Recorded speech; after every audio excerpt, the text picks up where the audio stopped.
Welcome to the Hausted Exam Furnishings video collection.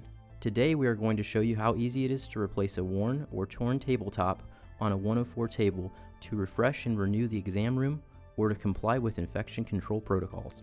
Let's get started. I'd like to introduce myself. I'm Ben, a member of the technical support team.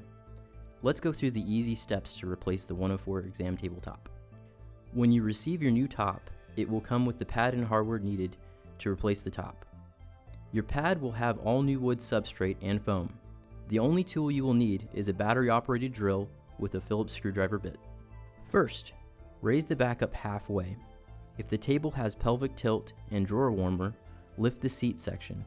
If there is no pelvic tilt, remove the 2 screws from underneath, one in each front corner. Locate the 4 hinge screws located in the back of the mounting plate, but do not remove it this time. Remove the 2 screws attaching the lifting device to the back of the table prior to removing the hinge screws.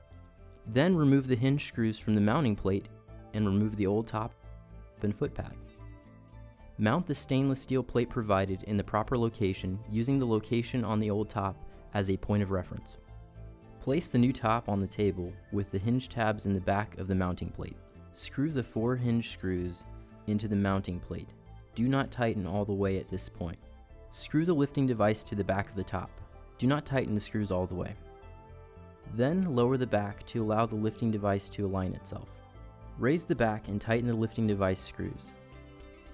Then tighten the stainless plate screws. Tighten the hinge screws now and install the new footpad using the alignment tabs provided. You now have a new top on your existing table, providing a fresh new look for your exam room without the cost of a new table. Thank you for viewing. Please contact your Graham Field representative for any questions.